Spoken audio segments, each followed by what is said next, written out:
지금 이 순간 미국 하버드에서 벌어진 어떤 한 장면이 중국 언론과 국제학계를 들끓게 만들고 있다고 합니다. 세계적인 국제관계학 교수가 수백 명 앞에서 한국은 석유보다 더 값진 자원을 갖고 있다고 폭탄 선언을 했고, 그 말을 들은 중국 대표단은 코웃음을 치며 한국엔 석유도 금도 없는데 무슨 자원이냐고 반문했다고 합니다. 하지만 그로부터 단 3분 후 상황은 완전히 뒤집혔다고 하는데요.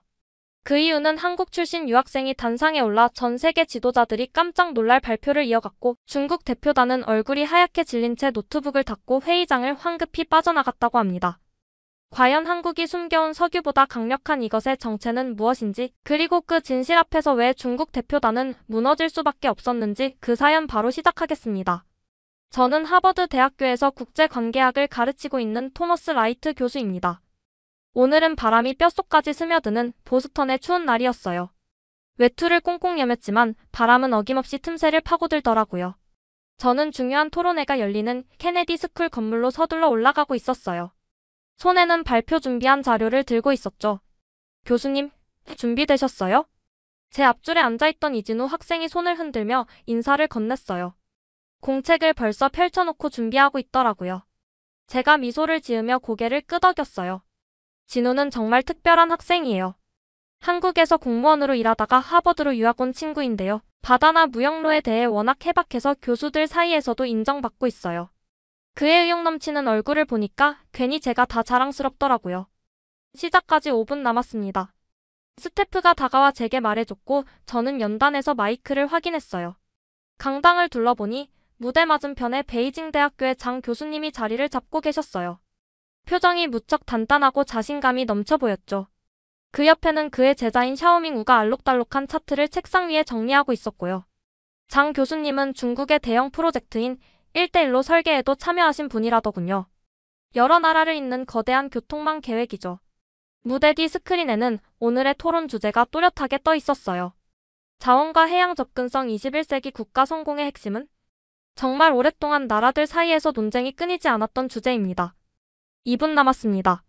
그때 진우가 눈을 맞추며 엄지를 들어 보였어요. 어느새 강당에는 200명쯤 되는 사람들이 자리를 잡았고, 사진을 찍는 사람, 프로그램을 넘기는 사람, 국제 언론 기자들까지 모두 집중하고 있었어요. 조명이 살짝 어두워지자 강당이 금세 조용해졌어요. 드디어 시작이었죠. 제가 마이크 앞으로 나가 말을 꺼냈습니다. 여러분, 오늘 이 특별한 자리에 함께 해주셔서 감사합니다. 오늘 우리는 모든 나라의 미래와 관련된 아주 중요한 주제를 다루려 합니다. 과연 한 나라가 성공하려면 무엇이 필요할까요? 풍부한 자원일까요? 석유나 금, 천연가스 같은 것들 말이죠. 아니면 바다로 나갈 수 있는 길, 그리고 세계 무역에 참여할 수 있는 위치가 더 중요한 걸까요? 사람들이 몸을 앞으로 기울이며 귀를 기울이기 시작했어요. 먼저 장 교수님의 의견을 들어보겠습니다. 제가 중국 측 교수님을 향해 손짓했어요. 장 교수님은 안경을 고쳐 쓰고 마이크 앞에서 입을 열었어요. 목소리가 굉장히 또렷하고 힘 있었죠. 역사를 보면 자원이 많은 나라들이 늘 잘 살아왔습니다. 중동의 산유국들, 러시아, 호주를 보십시오. 자원 덕분에 그 나라들은 세계에서 영향력을 갖게 된 것이죠. 곧바로 샤오밍이 의자에서 벌떡 일어나듯 말에 덧붙였어요. 제가 조사한 결과에 따르면 세계 경제 상위 20개국 중 14개국이 주요 자원을 갖고 있어요. 사우디아라비아는 석유 때문에 부유해졌고요. 자원이 없는 나라는 결국 다른 나라에 의존하게 됩니다. 그는 자신있게 컬러 차트를 가리키며 설명을 덧붙였어요. 관객들 중 많은 분들이 고개를 끄덕이고 있었어요. 솔직히 설득력 있는 이야기였죠. 금광이나 유전이 많은 나라를 부러워하지 않을 사람이 누가 있겠어요? 그때 문득 저는 진우를 바라보게 됐어요. 그의 눈빛은 에너지로 가득 차 있었고 펜을 두드리는 손끝엔 무언가 말하고 싶은 마음이 가득 묻어났어요. 그 순간 알겠더라고요. 이 토론이 단순한 학문적 논쟁이 아니라 무언가 더 깊은 이야기로 이어질 거란 걸요. 교수님, 진우가 제게 들릴 만큼의 목소리로 말했어요. 저는 그분들의 시각에 꼭 반론을 제기하고 싶습니다. 저는 가볍게 고개를 끄덕였어요. 진우가 손을 들었습니다. 저는 고개를 끄덕이며 발언을 허락했고 그는 조용히 자리에서 일어났습니다. 관중들이 일제히 그를 바라보았고 진우는 안경을 고쳐 쓰고 깊게 숨을 들이신 뒤 마이크를 집어들었습니다. 수백 명 앞에 서 있었지만 그의 목소리는 놀라울 만큼 침착하고 분명했어요. 감사합니다, 라이트 교수님. 그는 짧게 인사를 하고 말을 이었습니다. 장 교수님과 샤오밍의 자원에 대한 이야기 잘 들었습니다. 흥미로운 부분이 많았지만 제가 조금 다른 시각에서 말씀드리고 싶은 이야기가 하나 있습니다. 아마 많은 분들이 예상하지 못하신 이야기일 거예요. 관중들의 자세가 조금 달라졌습니다. 진우가 말할 때면 늘 그런 분위기가 만들어졌습니다. 조용하지만 집중력을 끌어당기는 힘이 있었죠. 1965년에 있었던 일입니다. 요르단과 사우디아라비아 사이에서 벌어진 일이었죠. 당시 요르단은 사우디아라비아에 약 7,000제곱킬로미터의 땅을 넘겨주었습니다. 제 고향 서울보다도 10배는 큰 면적이에요. 그는 잠시 말을 멈췄습니다. 그 크기가 어느 정도인지 사람들이 상상할 시간을 준 듯 했습니다. 그런데 나중에 그 땅 아래에서 석유가 발견됐습니다. 아주 많은 양이었죠. 다시 한번 짧은 침묵이 있었습니다. 그렇다면 요르단은 무엇을 받았을까요? 해안선 19km였습니다. 홍해를 따라 있는 짧은 해변이었죠. 이때 샤오밍이 크게 웃음을 터뜨렸습니다. 그건 정말 최악의 거래네요. 그는 장 교수님을 살짝 밀며 농담하듯 말했습니다. 요르단은 지금도 발을 동동 구르고 있을 거예요. 그 넓은 석유 지대를 해변 몇 킬로미터랑 바꾸다니요. 몇몇 관객들도 웃음을 터뜨렸습니다. 진우는 다시 입을 열었습니다. 많은 분들이 그렇게 생각하시는 게 당연합니다. 그런데 정말 놀라운 건요. 요르단 사람들은 이 결정을 후회하지 않는다는 겁니다. 오히려 만족해하고 있습니다. 강당은 갑자기 조용해졌습니다. 모두가 고개를 갸웃거리며 이유를 궁금해하는 모습이었습니다. 진우는 슬라이드를 넘겼고 이번엔 활기찬 항구의 사진이 화면에 나타났습니다. 여기가 바로 아카바항입니다. 요르단이 그 짧은 해안선 위에 만든 항구예요. 이 항구 덕분에 요르단은 전 세계와 연결될 수 있었습니다. 진우는 무대 위를 천천히 걸어가며 설명을 이어갔습니다. 목소리에는 점점 더 힘이 실렸습니다. 바다에 나갈 수 없는 내륙 국가는요, 마치 문이 하나뿐인 방에 갇혀있는 것과 같아요. 그런데 그 문을 다른 누군가가 쥐고 있다면 우리는 마음대로 나갈 수가 없습니다. 몽골을 예로 들어볼게요. 석탄, 구리, 금 정말 훌륭한 자원이 많습니다. 그런데 이걸 다른 나라에 팔려면 반드시 중국이나 러시아를 거쳐야 합니다. 자신만의 길을 선택할 수 없는 구조예요. 청중들은 숨소리조차 내지 않은 채 집중하고 있었고 저는 무대 맞은편에 있는 장 교수님의 얼굴이 점점 더 굳어지는 것을 볼 수 있었습니다. 지금 이 아카바항은요, 요르단 전체 수출의 80%, 수입의 65%를 처리하고 있습니다. 이제 이 항구는 요르단 경제의 핵심이 되었습니다. 그 순간 장 교수님이 일부러 크게 헛기침을 하며 진우의 말을 끊었습니다. 이야기는 흥미롭군요. 그런데 좀 더 현실적인 시각이 필요하지 않을까요? 그는 단호한 어조로 말을 이었습니다. 요르단은 여전히 중동의 빈곤한 국가입니다. 반면 사우디아라비아는 석유를 기반으로 부유한 나라가 되었고 세계 주요 20개국인 G20에도 들어갔습니다. 그 말을 듣고 진우는 잠시 멈칫했습니다. 지금까지 자신감 있게 설명하던 그의 모습에서 처음으로 약간의 망설임이 보였습니다. 그때 저는 조용히 자리에서 일어나 무대 중앙으로 향했습니다. 제가 잠깐 말씀드려도 괜찮을까요? 저는 조심스럽게 말을 꺼냈습니다. 장 교수님께서 지적하신 현재의 부는 분명히 중요한 요소입니다.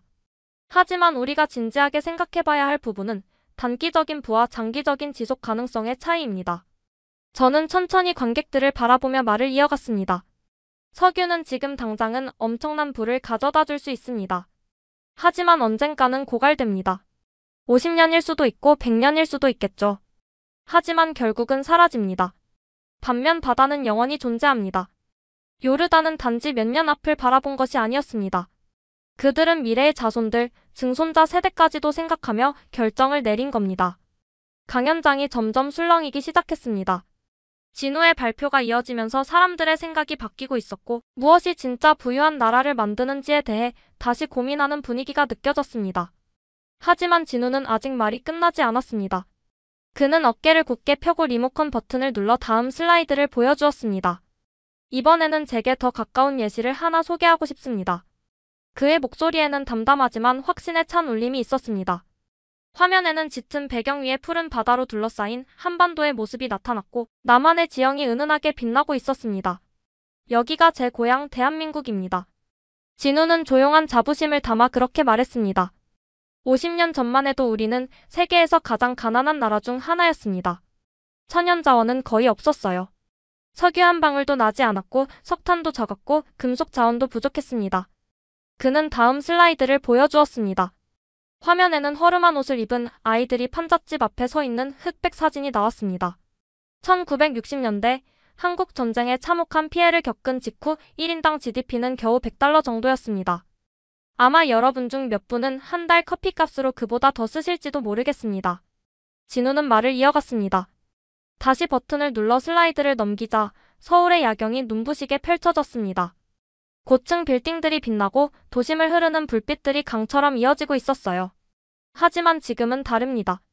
현재 한국은 세계 12위의 경제 대국입니다. 여러분 주머니에 있는 스마트폰, 거실에 있는 TV, 그리고 세계 곳곳을 오가는 선박 중 상당수가 한국에서 만들어진 겁니다. 슬라이드 앞에 두 장면, 전쟁 직후의 절망적인 모습과 오늘날의 번영, 그 극명한 대비는 많은 관객의 시선을 끌어당겼습니다. 어떻게 이런 일이 가능했을까요? 진우는 질문을 던진 뒤 잠시 주위를 둘러보았습니다. 석유도 없고 금도 없고 다이아몬드도 없는 나라가 어떻게 이렇게 번영할 수 있었을까요? 새로운 슬라이드가 화면에 나타났습니다. 한반도를 위성에서 본 이미지 위에 밝은 색으로 표시된 주요 해상 무역로가 강조돼 있었어요. 이것 때문입니다. 바로 바다죠. 관중들 중 일부는 흥미롭게 고개를 끄덕였고 샤오밍은 눈을 굴리며 살짝 비꼬는 듯한 표정을 지었습니다. 진우는 해안을 손가락으로 따라가며 설명을 덧붙였습니다. 한국은 삼면이 바다로 둘러싸인 반도입니다. 전체 무역의 99.6%가 바닷길을 통해 이뤄지고 있어요. 우리가 다른 건 없었지만 세계와 연결되는 길은 있었던 겁니다. 그는 또 다른 슬라이드를 보여주었습니다. 교실에서 열심히 공부하는 학생들의 모습이 담긴 사진이었어요. 천연자원이 없었기에 우리는 사람에게 집중했습니다. 교육을 국가의 우선순위로 삼았고 밤낮으로 공부했어요. 외국어도 배우고 수학과 과학에도 힘을 쏟았습니다. 그리고 우리가 가진 바다를 활용해 배를 만들고 무역을 시작했어요. 그때 샤오밍이 참지 못하고 몸을 앞으로 숙이며 말을 끊었습니다. 그럼 결국 한국도 바다 없었으면 아무것도 아니었단 얘기 아닌가요?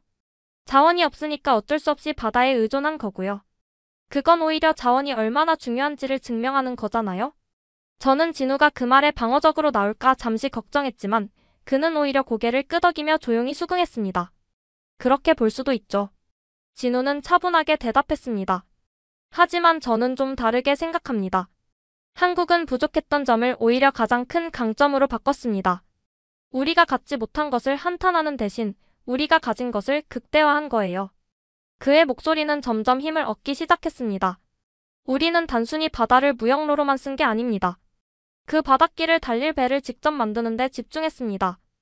지금 한국 조선소는 세계 선박의 3분의 1을 만들고 있어요. 가장 큰 컨테이너선, 가장 정교한 유조선 다 한국에서 만들어졌습니다. 저도 여기서 제 생각을 조금 보태고 싶었습니다. 경제학에는 자원 저주의 법칙이라는 말이 있습니다. 아이러니하게도 자원이 풍부한 나라들이 오히려 다양한 산업을 발전시키는 데 실패하는 경우가 많습니다. 자원에만 의존하게 되고 그 자원을 파는 데 집중하느라 다른 분야가 약해지는 거죠. 반면 자원이 없는 나라는 생존을 위해 사람에게 투자하게 되고 그 과정에서 혁신과 기술이 발달하게 됩니다. 그때 장 교수님이 자리에서 몸을 조금 옮기며 불편한 기색을 보였고 저는 말을 이어갔습니다. 한국은 석유나 금에 의존할 수 있는 환경이 아니었습니다. 그래서 더욱 창의적이어야 했고 더욱 열심히 노력해야 했습니다. 그 절박함이 오늘날 전 세계를 놀라게 한 경제 기적을 만든 겁니다. 강연장은 완전히 조용해졌습니다. 진우의 이야기는 사람들의 상상력을 자극했고 모두가 깊은 생각에 빠진 듯 보였습니다. 몇몇 기자들은 고개를 끄덕이며 열심히 메모를 하고 있었습니다. 토론이 점점 의미 있는 방향으로 흘러가고 있다고 생각하던 찰나, 청중 중간쯤에서 한 사람이 손을 번쩍 들었습니다. 저는 그녀가 베트남 출신 학생이라는 걸 기억하고 있었습니다. 질문이 하나 있어요. 그녀는 또렷하고 자신감 있는 목소리로 말했습니다. 만약 중국이 남중국해를 군사적으로 장악한다면 어떻게 되죠? 그럴 경우 한국의 해상 무역로는 어떻게 됩니까? 바다를 자유롭게 쓸 수 없다면 그 가치도 사라지는 것 아닌가요? 순간 강연장의 분위기가 얼어붙는 듯 했습니다. 열기가 돌던 방안이 급격히 식어버린 듯 했어요. 이 질문은 아시아 정치에서 가장 민감한 문제 중 하나를 건드린 셈이었습니다. 진우는 깊게 숨을 들이신 뒤 대답을 시작했습니다. 이번에는 표정이 훨씬 진지해졌습니다. 정말 중요한 질문이에요. 그는 조용하지만 힘 있는 목소리로 말했어요. 말씀하신 것처럼 바다라는 건 단순히 옆에 있다고 해서 가치가 생기는 게 아닙니다. 그 바다를 자유롭게 사용할 수 있을 때 비로소 의미가 있는 거죠. 진우는 슬라이드를 넘기며 새로운 이미지를 띄웠습니다. 화면에는 거대한 항구가 위에서 내려다본 모습으로 보였고 수천 개의 화물 컨테이너가 마치 블록처럼 쌓여 있었으며 대형 크레인들이 분주하게 움직이고 있었습니다. 여기는 한국의 부산항입니다. 1876년에 처음 문을 열었고 지금은 세계 6위 규모의 컨테이너 항만이에요. 하루에도 287개의 국제 항로를 오가는 선박들이 이 항구를 드나들고 있습니다. 진우는 이미지를 확대해가며 항만의 활기찬 모습을 보여주었습니다. 한국은 단지 자국의 화물만 처리하지 않습니다. 아시아 전역에서 온 물건들이 이곳에서 다시 실려 다른 배로 옮겨지는 거죠. 쉽게 말해 환승이 이루어지는 공항과 비슷한 개념입니다. 그는 점점 더 열정적으로 설명을 이어갔고 눈빛에서도 고국에 대한 자부심이 느껴졌습니다. 이 모든 것이 가능한 이유는 바로 항행의 자유 덕분입니다. 바다 위를 자유롭게 이동할 수 있는 권리죠. 그 순간 장 교수님이 의자에 몸을 기대며 앞으로 숙였고 말을 끊고 들어왔습니다. 그렇다면 제 질문이 더 중요해지는 거죠. 그는 살짝 비웃듯한 미소를 지으며 말했습니다. 한국은 자원이 없고 바다에 의존하는데 그 바다가 중국 같은 강대국의 영향력 아래에 있다면 결국 한국의 경제적 자립은 착각에 불과한 것 아닙니까? 청중석에서 작은 웅성거림이 일기 시작했습니다. 분위기가 서서히 긴장감으로 바뀌고 있었어요. 진우는 턱을 살짝 굳혔지만 침착함을 유지했습니다. 장 교수님, 진우는 조용하지만 단단한 어조로 대답을 이어갔습니다. 바다는 어느 한 나라의 것이 아닙니다. 중국도 서명한 유엔 해양법 협약에 따르면 국제해역에서의 항행 자유는 모든 국가에 보장된 권리입니다. 남중국해는 중국의 개인 소유물이 아니라 국제사회의 바다입니다. 그러자 갑자기 샤오밍이 자리에 벌떡 일어나 소리를 질렀습니다.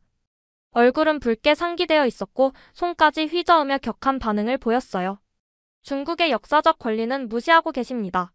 그는 큰 소리로 외쳤습니다. 구단선은 중국의 전통적인 해상 경계예요. 우리는 단지 원래 우리 것이었던 것을 되찾고 있는 겁니다. 강연장은 순식간에 혼란에 빠졌습니다. 학생들과 교수들이 갑론을 박을 벌였고 몇몇은 자리에서 일어났고 어떤 이들은 허둥지둥 메모를 하거나 당황한 표정을 지었습니다. 저는 곧바로 무대 중앙으로 나아가 마이크 앞에서 손을 들어 올렸습니다. 모두 진정해 주십시오. 저는 단호하게 말했습니다. 여기는 학문적인 토론의 자리입니다.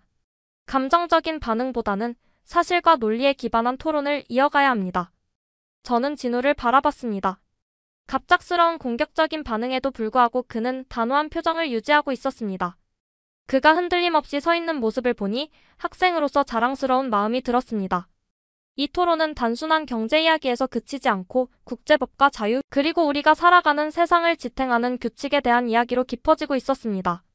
제가 강연장의 긴장된 분위기를 가라앉히자 진우는 잠시 숨을 고르며 마음을 가다듬었어요.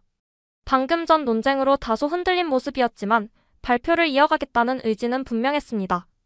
그는 물을 한 모금 마신 뒤 슬라이드를 넘기며 이번에는 한국이 바다를 활용해 이뤄낸 성공 사례들을 소개했어요. 화면에는 축구장보다 큰 규모의 한국 조선소가 나타났고 진우는 현대중공업, 삼성중공업, 대우조선해양이 전 세계 조선 시장의 약 37%를 차지한다고 설명했죠. 학생이 그게 어떤 의미냐고 묻자 진우는 대형 선박 3척 중 한 척은 한국산일 가능성이 높고 특히 LNG 운반선은 70% 이상이 한국에서 건조된다고 부연했어요. 이어 반도체 공장이 화면에 등장했고 진우는 삼성전자와 SK하이닉스가 전 세계 메모리 시장의 60%를 차지하고 있다고 밝혔습니다. 이때 장 교수가 반도체는 곧 중국이 따라잡을 것이라며 말을 끊었고 저는 무대 앞으로 걸어나가 조용히 말했습니다. 기술 혁신은 자금만으로 되지 않습니다. 창의성과 개방성, 자유로운 협업 문화가 필요하죠. 그리고 청중을 향해 덧붙였어요. 한국이 이렇게 성장할 수 있었던 건 바다 덕분입니다. 무역과 정보, 인재가 자유롭게 흐를 수 있었기 때문이에요. 만약 한국이 내륙국이었다면 불가능했을 겁니다. 진우는 다음 슬라이드로 넘어갔고 화면엔 K-팝 콘서트 장면이 나왔습니다. 그는 한국이 이제 문화 강국으로 성장했으며 BTS와 오징어 게임, 기생충처럼 전 세계가 사랑하는 콘텐츠를 만들었다고 설명했죠. 샤오밍이 대중문화가 석유보다 중요하다는 거냐고 비꼬았지만 진우는 침착하게 창의성과 문화 교류도 물리적 자원만큼 중요하다고 답했어요. 그리고 덧붙였죠. 이 모든 문화의 확산도 바다를 통해 가능했습니다. 아이디어와 창의성도 해양을 통해 세계로 흘러갔어요. BTS 티셔츠를 입은 한 여학생이 손을 들어 K-팝을 통해 한국어를 배우고 유학도 꿈꾸게 됐다고 말하자 진우는 미소 지으며 말했어요. 문화는 사람과 사람을 연결합니다. 그 연결이 경제를 넘어 교육, 관광, 우정으로 이어질 수 있죠. 저는 그 순간 진우가 많은 사람들의 마음을 움직였음을 느꼈어요. 가난에서 시작해 조선, 기술, 문화 강국으로 성장한 한국의 이야기는 설득력이 있었고 장 교수도 말없이 고개를 끄덕이며 점점 진우의 논리에 설득당하고 있는 듯 보였습니다. 토론의 마지막이 다가오자 저는 다시 단상 앞으로 걸어나갔습니다. 강연장은 조용했고 모두가 마지막 정리에 집중하고 있었습니다. 오늘을 마무리하기 전에 천천히 말을 꺼냈습니다. 이번 토론을 통해 우리가 무엇을 배웠는지 정리해보고 싶습니다. 석유나 천연가스 같은 자원은 분명히 중요합니다. 현대 사회에서 꼭 필요하니까요. 하지만 그것만으로는 충분하지 않아요. 더 중요한 건 연결입니다. 세계와 소통하고 무역하고 함께 발전할 수 있는 능력. 인류 역사에서 그런 연결의 중심은 언제나 바다였어요. 저는 무대 위를 걸으며 아카바 항과 부산항 사진을 가리켰습니다. 요르단이 자원을 포기하고 해안선을 선택한 이유, 한국이 자원 없이도 성장할 수 있었던 이유, 이 모든 것은 해양 접근성의 중요성을 말해줍니다. 자원보다 더 지속 가능한 선택이 될 수 있는 거죠. 석유는 언젠가 고갈됩니다. 하지만 바다는 다릅니다. 마지막 규정이 멈춰도 바다는 여전히 우리를 연결할 거예요. 말이 끝나자 박수가 터졌고 학생들의 눈빛엔 공감이 담겨 있었습니다. 그런데 샤오밍이 진우에게 다가가는 모습을 보고 저는 조심스레 가까이 갔습니다. 의외로 샤오밍의 표정은 호기심에 가까웠습니다. 한국에 대해 이야기하신 부분 정말 흥미로웠어요. 저희는 자원이 많은 나라라서 그런 고민을 해본 적이 없었거든요. 진우는 따뜻한 미소로 답했습니다. 토론은 이기고 지는 게 아니라 배우는 자리죠. 저도 한국이 이룬 발전이 자랑스러워요. 샤오밍은 조용히 속삭였습니다. 사실 한국 문화 되게 좋아해요. 룸메 없을 땐 한국 드라마도 보고 BTS 노래도 들어요. 진우가 웃으며 말했죠. 걱정 마세요. 비밀은 지켜드릴게요. 그 모습을 보며 저는 미소 지었습니다. 지식이 전혀 다른 세계 사이에 다리를 놓을 수 있다는 사실이 제가 교육을 사랑하는 이유입니다. 강연장을 나서려던 참에 한 기자가 물었습니다. 정말로 바다가 석유보다 더 소중하다고 생각하시나요? 저는 잠시 생각한 뒤 답했죠. 석유는 몇 세대에 불을 줄 수 있지만 바다는 수천 년 동안 인류를 연결해왔고 앞으로도 그럴 겁니다. 한국처럼 그런 가치를 이해한 나라가 미래를 준비하는 거죠. 그날 저녁 저는 하버드 캠퍼스를 걸으며 한국을 떠올렸습니다. 자원이 거의 없는 나라가 어떻게 기술과 문화의 리더가 되었는지를 생각하며 그 성공의 비결이 국민들의 결단력과 창의성, 노력에 있었음을 되새겼습니다. 앞으로는 자원보다 연결과 유연성을 가진 나라가 주도하게 될 것입니다. 그리고 그 중심엔 여전히 바다가 있을 겁니다. 어쩌면 정말로 석유보다 더 귀한 존재일지도 모릅니다. 오늘의 이야기는 여기까지입니다. 지금까지 시청해주셔서 감사합니다. 오늘도 웃음이 가득한 하루 보내시길 바랍니다. 밝은 마음이 건강과 행복을 불러옵니다. 여러분의 댓글 하나하나가 터치글로벌을 더 재미있는 공간으로 만들어줍니다. 좋아요는 터치, 구독은 글로벌하게. 놓치기 아까운 이야기들, 알림 설정까지 해두시면 가장 빠르게 만나볼 수 있습니다. 오늘도 터치글로벌과 함께 해주셔서 감사합니다. 다음 영상에서 또 만나요.